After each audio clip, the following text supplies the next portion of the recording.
Assalamualaikum warahmatullahi wabarakatuh. Liridhillah wa lisyafa'ati rasulillah ila hadratin nabil mustafa sayyidina Muhammadin sallallahu alaihi wasallam wa ala alihi wa sahbihi thumma ila arwahi jami masyayikhina wa sayyidina muallimina aina al-ikani sanasa ila rabbi syaikhina rabbi rabbi sanasa nikam muridi hadal kitab syaikhina Muhammad نفعنا الله بهم وبعلومهم وببركاتهم لهم الفاتحة أعوذ بالله من الشيطان الرجيم بسم الله الرحمن الرحيم الحمد لله رب العالمين الرحمن الرحيم مالك يوم الدين إياك نعبد وإياك نستعين اهدنا الصراط المستقيم صراط الذين أنعمت عليهم غير المغضوب عليهم ولا الضالين Rabbi firli wa liwalidayya. Bismillahirrahmanirrahim. Qala al-musannifu rahimahullahu ta'ala wa nafa'ana bihi wa bi'ulumihi fid dharain. Allahumma amin ya rabbal alamin. Qauluhu rabbun wa ma'nahu ma'budun wa minhu qauluka rabbunallah. Qauluhu rabbun tur Allah iku zat kang den sembah. Wa maknahu tay maknane rabbun iku ma'budun zat kang den sembah. Wa minhu lan iku setengah saking maknane ma'bud. Wa minhu lan iku setengah saking makna ma'budun qauluka utawi pengucap sira rabbunallah rupane lafaz rabbunallah. Rabbuna utawi pangeran kita iku Allahu Gusti Allah. Dan ini masih meneruskan membahas tentang bagaimana caranya kita beriman kepada Allah dengan kita makrifat terhadap sifat-sifatnya Allah. Di antara sifatnya Allah yang mensifati kepada Allah bahwa Allah ialah Rabbun. Kita mengenali makrifat terhadap Allah, kemudian mengimani bahwa Allah itu Rabb sebagai zat yang satu-satunya zat yang berhak untuk dibun sembah. Sehingga makna Rabbun wa maknahu ma'budun. Artinya Rabb itu maknanya ialah Tuhan yang disembah, Tuhan yang berhak untuk disembah. Wa minhu qauluka rabbunallah. Makna ma'bud itu seperti ucapanmu, ucapan kita, sering kita ucapkan Rabbunallah. Rabbuna utai pangeran kita iku Allahu Allah. Tuhan kita Allah. Lah maknane napa? Bahwa kita menyembah hanya kepada Tuhan, yakni Allah. Atau Tuhan yang kita sembah hanyalah Allah Subhanahu wa ta'ala. Sehingga Allah itu sebagai Rabbun yang artinya Tuhan yang disembah. Wa malikun lan tur zat kang ngratoni. Wa malikun tur zat kang ngratoni, yang merajai. Wa minhu lan iku setengah saking makna malik. Qauluhu ta'ala utawi dawe Allah ta'ala, lillahi mulkus samawati wal ard. Dawuhipun Allah, lillahi iku tetep kaduwe Allah. Lillahi iku tetep kaduwe Allah mulkus samawati utawi kratone pira-pira langit, wal ardi lan pira-pira kraton bumi. Wa malikun, qauluhu wa malikun. Kemudian kita mengenali Allah, makrifat terhadap Allah, bahwa Allah ialah Al-Malik. Malikun maknanya Allah sebagai zat yang merajai. Yang merajai maksudnya apa? Merajai terhadap seluruh makhluknya Allah Subhanahu wa ta'ala. Baik makhluk yang ada di bumi ataupun makhluknya Allah yang ada di langit. Allah sebagai Al-Malik artinya Allah sebagai Tuhan, sebagai zat yang merajai terhadap semua makhluk, terhadap semua kerajaan yang ada di langit beserta isinya, dan merajai terhadap semua kerajaan yang ada di bumi dan beserta semua isinya. Nah, artinya berarti merajai terhadap semua makhluknya Allah yang baik berada di langit ataupun berada di bumi. Itu maknanya Al-Malik, Allah sebagai zat yang maha merajai, raja di atas semua raja-raja yang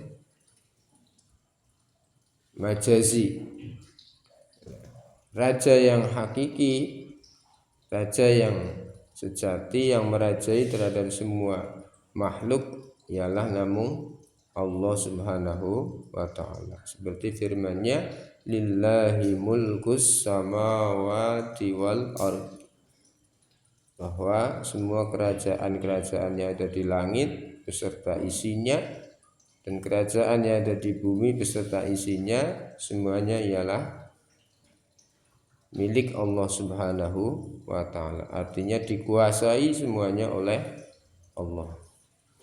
Bila syarikin, maha merajai bila syarikin kelawan tanpa ono kang nyerupani. Bila syarikin kelan tanpa ono kang nyerupani atau kang nyekutoni. Aisyabihin tegese perkara kang nyerupani lahu marang Allah Subhanahu wa ta'ala. Ai fir rububiyyati tegese ing dalam sifat kapengeranane Allah Subhanahu wa ta'ala. Ai fir rububiyyati tegese ing dalam sifat kapengeranane Allah Subhanahu wa ta'ala, bahwa Allah merajai terhadap semua makhluk, menguasai terhadap semua makhluknya, menjadi raja dari semua makhluknya Allah, dengan tanpa ada satupun zat ataupun perkara yang menyerupai ataupun menyamai terhadap Allah di dalam Allah memiliki sifat menjadi Rabb, menjadi Tuhan, menjadi zat yang merajai. Jadi tanpa ada satu makhluk atau satu zat yang lain selain Allah yang menyerupai terhadap Allah. Artinya Allah itu maha merajai tanpa ada yang menyamai sedikit pun terhadap Allah Subhanahu wa ta'ala.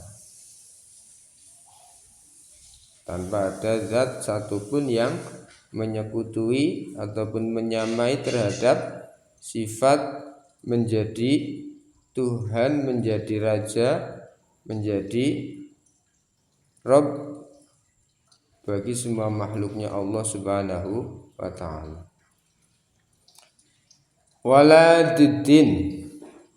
Waladiddin lan ora ono kang madani. Waladiddin lan ora ono kang madani. Aila nazira tegese ora ono kang madani iku maujud. Walaniddin lan ora ono kang madani iku maujud. Ai mumathilin tegese perkara kang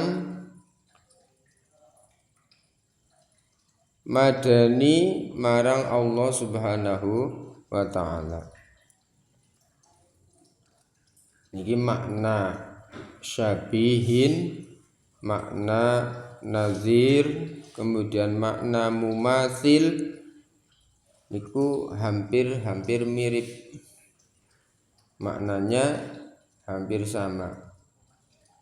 Artinya memiliki makna menyamai atau menyerupai atau makna ngembari.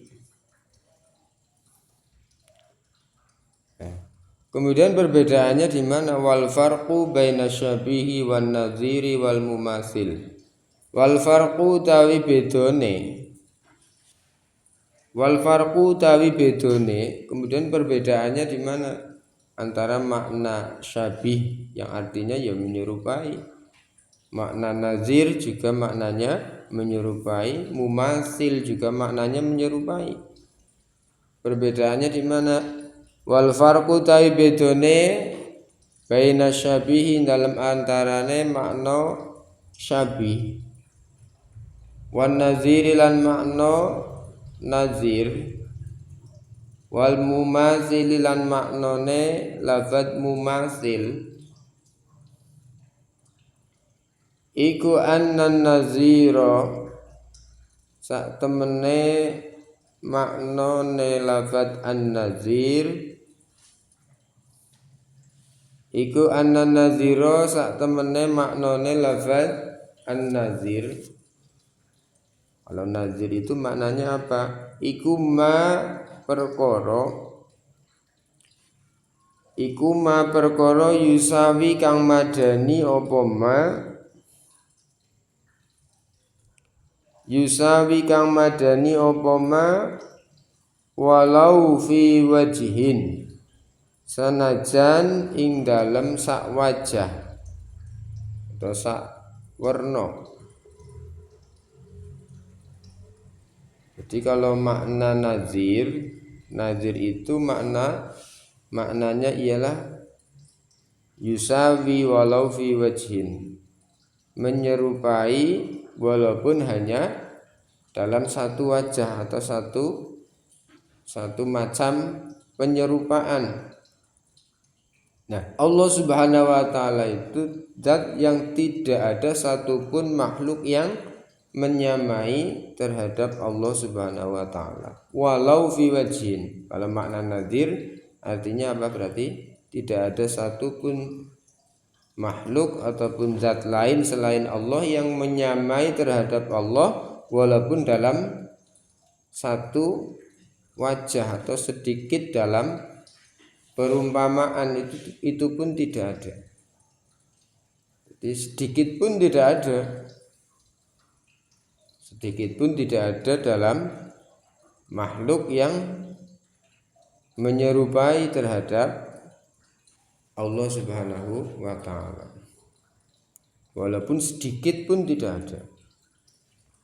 Artinya apa? Allah sama sekali tidak ada zat yang menyamai terhadap Allah Subhanahu wa ta'ala. Wasyabihu tai maknane lafaz syabih itu makna nazir. Nah, kalau syabih itu maknanya apa? Maknanya juga sama, menyerupai, tapi makna yang dikehendaki apa? Wasyabihu tai maknane lafaz syabih iku ma perkara yusawi kang madani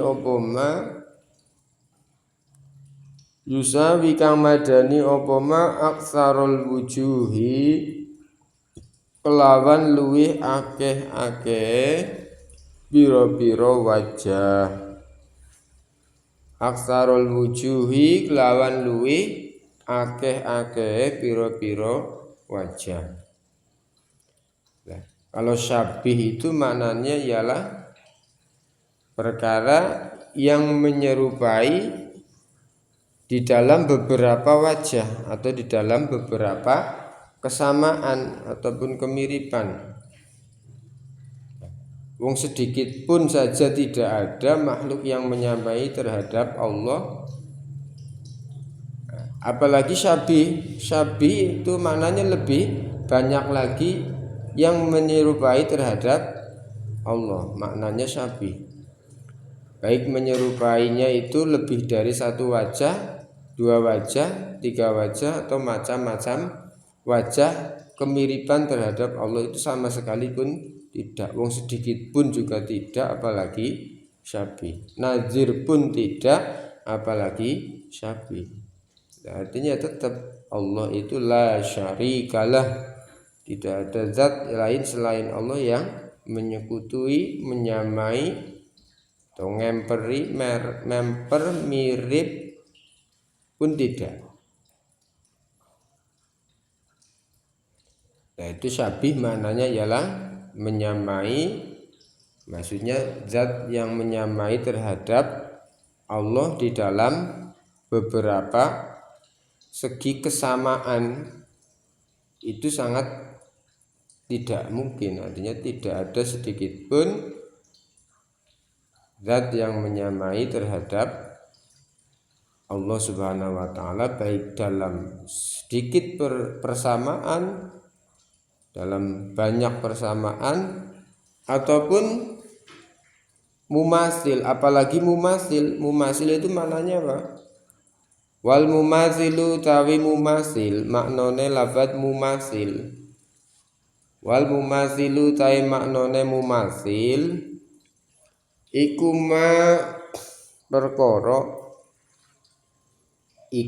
perkara yusawi kang madani apa ma fi jami'il wujuhi ing dalem sekabehane pira-pira wajah. Ing dalem sekabehane pira-pira wajah. Lah kalau makna mumasil itu lebih banyak persamaannya lagi. Kalau dikatakan mumasil berarti sesuatu yang menyamai terhadap zat lain dengan banyak atau dengan sebagian besar atau dengan seluruh kemiripan. Mumasil itu menyerupai dengan seluruh bentuk kemiripan. Lah apalagi mumasil, Allah sedikit pun tidak ada makhluk yang menyamai terhadap Allah, baik dalam satu wajah, satu kemiripan, 2 kemiripan, apalagi sama persis. Yang sama persis dengan Allah ya jelas tidak ada. Wong sedikit pun saja tidak ada makhluk yang menyamai atau zat lain yang menyamai terhadap Allah, apalagi mirip, apalagi yang sejajar dengan Allah, sama sekali tidak ada. Karena Allah zat yang malikun bila syarikin, atau zat yang tanpa sedikit pun ada zat lain yang menyekutui terhadap Allah, baik sedikit kemiripan atau beberapa kemiripan atau bahkan sama sekali, apalagi sama sekali, sama persis, apalagi yang sama persis, jelas tidak ada satupun zat ataupun makhluk ataupun zat lain yang menyamai terhadap Allah Subhanahu wa taala. Artinya Allah Al-Wahid, Allah ya, zat yang maha tunggal tanpa sekutu, tanpa ada zat yang menyamai pada zatnya Allah Subhanahu wa taala. Sedikit pun saja tidak ada, apalagi yang sama persis. Itu sangat muhal. Qala ndika sapa Al-Barawi, qala ndika sapa Al-Barawi, Imam Barawi, wala yajuzul bahsu an zatillah, wala yajuzulan ora wenang, wala yajuzulan ora wenang apa al-bahsu bahas-bahas, apa al-bahsu bahas-bahas, memperbincangkan, membahas detail ngan zatillahi ta'ala, saking zate Allah Subhanahu wa ta'ala, wala ngan sifatihi lan ora saking pira-pira sifate Allah Subhanahu wa ta'ala. Alasane li anna tarkal idraki, krana sak temene tinggal ing nemu marang zate Allah Subhanahu wa ta'ala, krana sak temene ninggal nemu marang zate Allah Ta'ala iku idrakun, jeneng nemu marang zate Allah Subhanahu wa ta'ala, iku idrakun jeneng nemu. Imam Barawi berpendapat bahwa kita itu la yajuzul bahsu an zatillah, dalam berakidah, dalam berkeyakinan, dalam bermakrifat terhadap Allah, dalam mempelajari makrifat terhadap Allah itu kita dilarang jangan sampai kita membahas-bahas terhadap zatnya Allah Subhanahu wa ta'ala. Kita dilarang, akal kita itu dilarang untuk memikir-mikir seperti apa zatnya Allah Subhanahu wa ta'ala. Jangan sampai dipikir oleh akal tentang zat, bagaimana zatnya Allah Subhanahu wa ta'ala, ataupun walangan sifatihi, dan juga dilarang untuk membahas-bahas tentang sejatinya sifat Allah Subhanahu wa ta'ala. Jadi kalau pembahasan tentang zatnya Allah, tentang sifatnya Allah yang hakiki, kita itu tidak boleh membahas terlalu dalam. Bahkan tidak boleh akal kita itu memikir bagaimana Allah, bagaimana sejatinya zatnya Allah. Itu tidak boleh. Alasannya apa? Karena pasti tidak akan mampu. Karena akal ini pasti tidak akan mampu mencapai sejatinya terhadap memahami zatnya Allah Subhanahu wa ta'ala. Sehingga sudah ada rambu-rambu dari Kanjeng Nabi Agung Muhammad sallallahu alaihi wasallam, tafakkaru fi khalqillah wala tafakkaru fi zatillah. Akal-akal kita, akalmu, akal kita itu kita gunakan untuk berpikir, untuk merenung, memahami tentang fi khalqillah, tentang makhluk-makhluknya Allah. Wala tafakkaru fi dzatillah, tapi jangan sekali-kali akal ini diajak untuk memikir bagaimana Allah, bagaimana zat Allah. Jadi akal kita hanya diperintahkan untuk memahami ayat-ayatnya Allah atau makhluk-makhluknya Allah yang sudah diciptakan oleh Allah. Jangan sampai kita berpikir bagaimana Allah, Gusti Allah sih kayak apa ya. Kalau akal kita diajak memahami seperti itu, pasti nanti tidak akan ketemu dan tidak akan mampu akal ini untuk memahami tentang zatnya Allah Subhanahu wa ta'ala. Karena setiap apa-apa yang dipikirkan oleh akal kita atau ditemu oleh hati kita, kemudian dibayangkan oleh akal ataupun hati kita, itu sejatinya pasti itulah makhluk Allah. Itu masih sebatas makhluk Allah yang bisa masuk pada pemahaman akal ataupun hatinya manusia. Kalau tentang Allah, tentang zat Allah, tidak akan mampu kita. Sehingga kita pun dilarang, jangan sampai kita berpikir tentang Allah, fi zatillah, tentang zatnya Allah jangan dipikir, karena tidak akan sanggup mampu. Tapi berpikirlah tentang makhluk-makhluknya Allah yang sudah kita bisa saksikan, tentang semua ciptaan-ciptaannya Allah Subhanahu wa ta'ala. Kalau kamu berpikir tentang gunung, berpikir tentang lautan, berpikir tentang langit, berpikir merenung tentang adanya bumi seluas ini, kemudian cakrawala yang seluas angkasa, itu mampu kita. Akal ini mampu untuk memahami.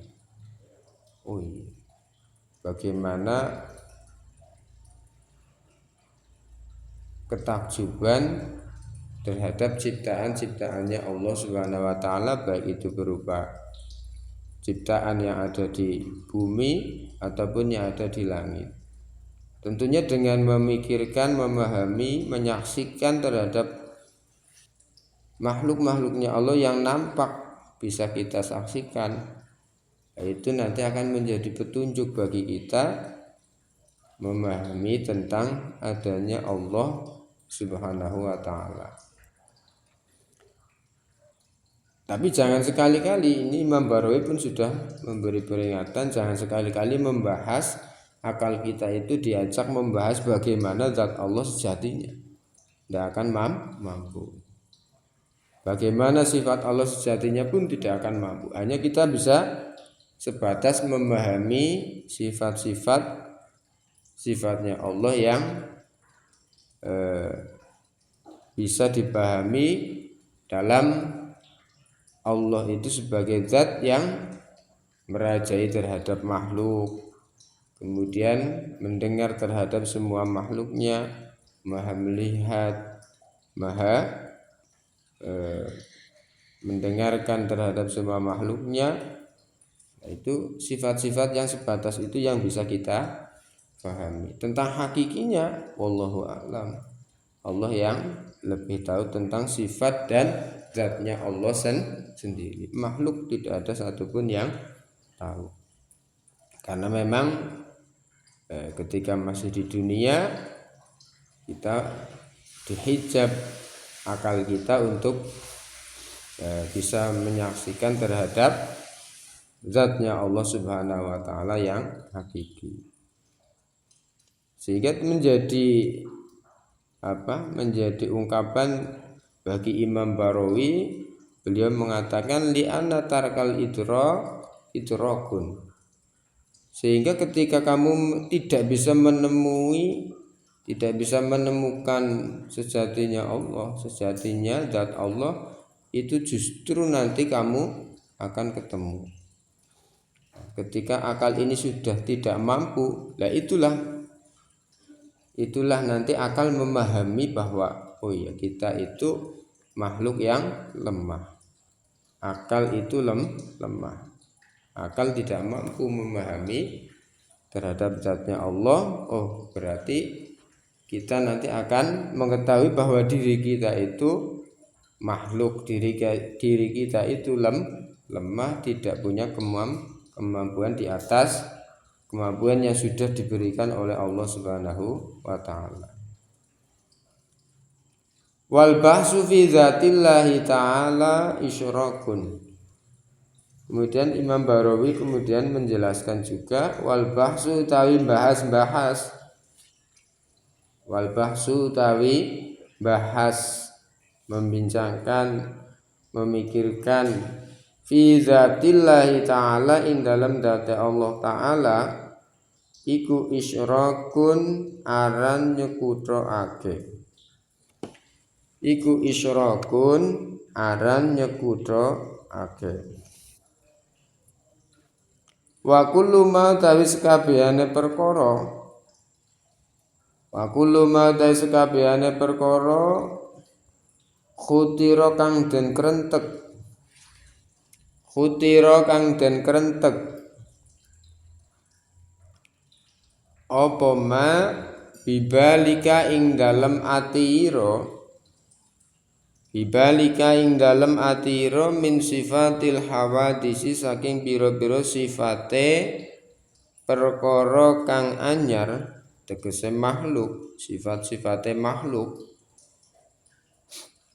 Wallahu mongko utawi Gusti Allah iku khilafu zalika bedoni marang sekabehane hawadis.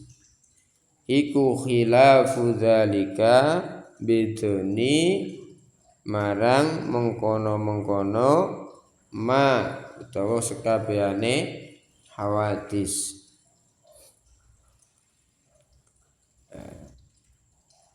Membahas terhadap, memikirkan terhadap zatnya Allah itu dilarang. Karena ketika diterus-teruskan, kemudian ketika dipaksa-paksakan, nanti akalmu malah akan terkena sifat yang namanya isyrak, sifat yang namanya menyekutukan terhadap Allah. Na'udzubillah. Sehingga memang dilarang. Jangan sampai kita membahas, menggambar, membayang-bayangkan, kemudian menyimpulkan oh seperti ini zat Allah.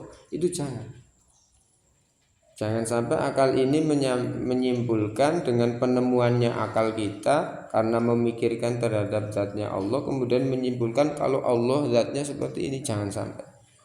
Kalau menyimpulkan seperti itu, ya, kesimpulan daripada akal atau apa-apa yang akal pikirkan, yang akal mampu untuk pikirkan, atau sesuatu apapun yang masuk ke hatimu, sesuatu apapun yang bisa dipikirkan oleh akal dan hatimu, hati kita, itu sejatinya hanya sebatas hawadis, sebatas wujud daripada makhluknya Allah.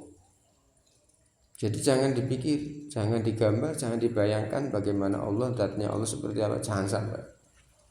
Ini sudah ada rambu-rambu dari Kanjeng Nabi juga. Tafakkaru fi khalqillah wala tafakkaru fi dzatillah.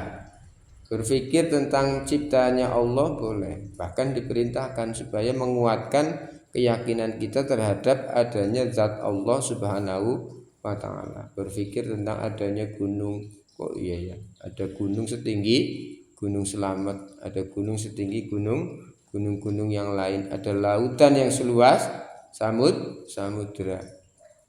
Ada apalagi banyak yang bisa kita saksikan dari semua ciptaannya Allah. Ada matahari, ada bintang yang ada di langit bisa kita saksikan. Itu semuanya ciptaannya Allah dengan berbagai macam keindahan dan kesempurnaannya. Itu bisa kita pikirkan. Bahkan diperintahkan kita untuk tafakkur, untuk merenung, memikirkan tentang ciptaannya Allah saja. Apa yang bisa kau saksikan, apa yang bisa kita nikmati dari semua ciptaannya Allah yang ada di alam semesta, baik yang ada di langit ataupun di bumi, silahkan. Karena nanti akan menambah keyakinan hati kita terhadap adanya zat yang maha kuasa yang menciptakan terhadap semua keindahan alam semesta ini.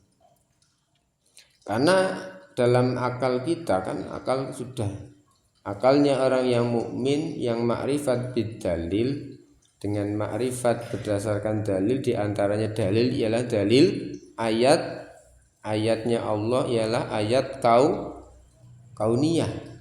Ayat kauniyah itu apa? Ayat-ayat tentang ciptaannya Allah yang nyata. Jadi dalil untuk memahami bertauhid terhadap Allah itu kan ada dalil akli, ada dalil naqli. Kalau dalil ngakli ya berarti dalil yang bersumber dari akal. Akal ini memikirkan terhadap ciptaan-ciptaannya Allah, kemudian memberikan kesimpulan keyakinan, meyakini terhadap adanya Allah Subhanahu wa ta'ala. Karena memahami dari ciptaannya, memahami kekuasaan Allah dengan petunjuk dari ciptaan-ciptaannya Allah yang sangat luar biasa. Ya, kalau dalil nakli berarti dalil yang bersumber dari dalil-dalil yang nas atau dari Al-Quran atau dari hadis ibn Kanjeng Nabi Agung Muhammad Sallallahu Alaihi Wasallam. Itu dalil nakli. Sehingga ketika akal ini diajak untuk memikirkan terhadap ciptaan-ciptaannya Allah, nah itu berarti akal ini sejatinya sedang mencari dalil dari dalil ngakli berupa ayat kauniyah. Ayat kauniyah itu ayat ciptaannya Allah Subhanahu wa ta'ala. Maksudnya berwujud ciptaan, berwujud tentang makhluk-makhluknya Allah yang sudah diciptakan oleh Allah. Itu namanya ayat kauniyah, ayat tentang ciptaannya Allah Subhanahu wa ta'ala, yang ketika kita renungkan, kita pikirkan, itu menjadi petunjuk, menjadi dalil bahwa adanya zat yang maha kuasa, adanya zat yang maha menguasai terhadap semua alam semesta ini, yakni Allah Subhanahu wa ta'ala. Membahas tentang zatnya Allah itu dilarang. Jangan sampai akal ini diterus-teruskan, dipaksakan untuk memahami zat, bagaimana zatnya Allah, pasti tidak akan mampu akal ini. Karena apa yang ada di akal, apa yang ada di hati kita, yang bisa kita bayangkan, kita pikirkan, itu pasti hanya sebatas sifatul hawadis, sebatas apa-apa yang baru atau apa-apa yang selain Allah. Kalau zatnya Allah tidak akan mampu akal ini berpikir, tidak akan mampu hati ini menyimpulkan. Sehingga jangan sampai menyimpulkan, karena fallahu khilafu dzalik, karena sejatinya Allah itu pasti bukan itu, bukan apa yang kamu simpulkan di akal, bukan apa yang kamu simpulkan di hati. Kalau kamu menyimpulkan pasti salah. Sehingga jangan sampai akal ini menyimpulkan sejatinya Allah seperti ini zatnya, atau hatimu kemudian membayang-bayang meyakini atau menyimpulkan kalau Allah sejatinya zatnya seperti. Jangan, tidak boleh, karena itu dilarang, karena nanti akan menimbulkan kemusyrikan. Karena sejatinya yang kamu pikirkan itu makhluk. Nah, kalau Allah itu kamu simpulkan seperti apa yang kamu pikirkan, di dalam hati atau di dalam akalmu, berarti kamu menyerupakan Allah dengan makhluk nantinya, sehingga dilarang. Ya sudah. Terus bagaimana? Ya tidak bagaimana. Kita hanya diperintahkan untuk mencari dalil, baik dari dalil akli ataupun dalil nakli, memahami terhadap dalil-dalil yang ada, baik dalil nakli dari Al-Quran ataupun Al-Hadis, ataupun dalil ngakli, sebatas kemampuan akal ini untuk memahami, memikirkan, merenungi terhadap ciptaannya Allah, bukan zatnya Allah. Itu yang perlu diingat. Jadi jangan sampai kita itu menyimpulkan, akal ini menyimpulkan tentang zatnya Allah Subhanahu wa ta'ala. Tentunya hanyalah Allah sendiri zat yang mengetahui sejatinya zatnya Allah, dan zat yang mengetahui tentang sejatinya sifatnya Allah sendiri.